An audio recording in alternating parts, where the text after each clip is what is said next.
بسم اللہ الرحمن الرحیم. میں بزرگوں پہ شرک کے فتوے نہیں لگاتا. اگر کسی بزرگ نے کہا کہ اللہ نے فلاں نے کشتی پار لگا دی, فلاں نے یہ کر دی, تو تعویل کر لینی چاہیے.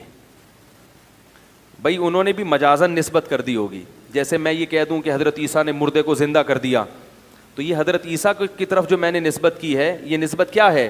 مجازن. صحیح ہے نا؟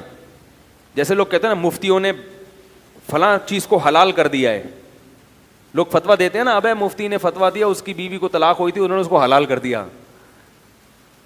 تو ایسے آدمی پہ بھی شرک کا فتویٰ لگنا چاہیے, لیکن ہم نہیں لگاتے, اس لیے کہ ہم یہ کہتے ہیں کہ حلال تو یعنی اس کی تحقیق یہ ہے کہ یہ اس کے لیے کیا ہے؟ حلال ہے.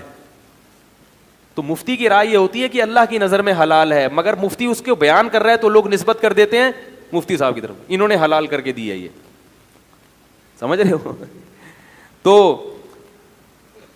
یہ تعویل جو ہے نا, تعویل شرک کے معاملے میں, کسی پہ کفر کا فتویٰ لگانے کے معاملے میں علماء نے ایک اصول بیان کیا ہے کہ 99 مطلب نکلتے ہوں کسی بات کے, 99 مطلب سے وہ کافر نکل رہا ہو, اور ایک اس کے بعد کی ایسی تعویل ممکن ہو جس سے اس پہ کفر کا فتویٰ نہ لگ رہا ہو, تو اس ایک تعویل کو لیا جائے گا, اور 99 باتوں کو, یعنی حتی الامکان کوشش کی گئی ہے کہ کفر اور شرک کا فتویٰ لگانے میں انتہائی احتیاط سے کام لیا جائے. تو بڑے بڑے بزرگ گزرے جنہوں نے مجازن نسبت کر دی کہ فلاں نے کشتی پار کر دی, فلاں نے یہ کر دیا, تو وہ نسبتیں مجازی ہوتی ہیں.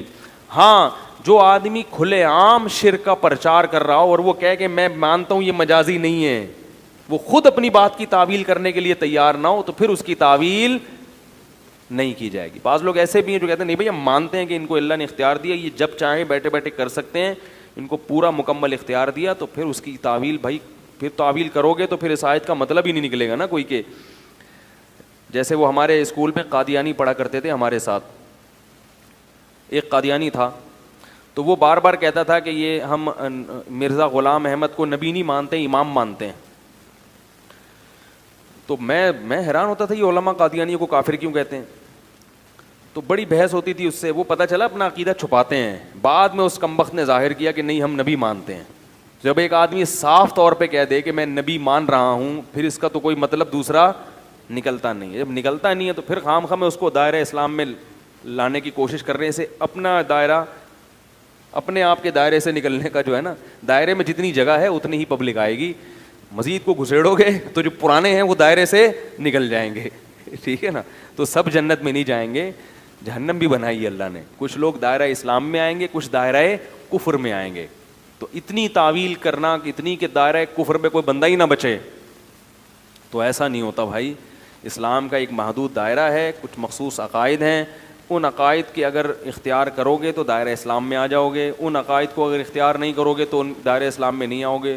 اور اس کی بنیادی اور پہلی سیڑھی کیا ہے؟ کلمہ توحید. اور توحید کا میں جو رکن اعظم ہے, اللہ کے سوا کسی کو پکارنا نہیں ہے. یہ والی پکار جس پہ میں نے تفصیلی بیان کیا.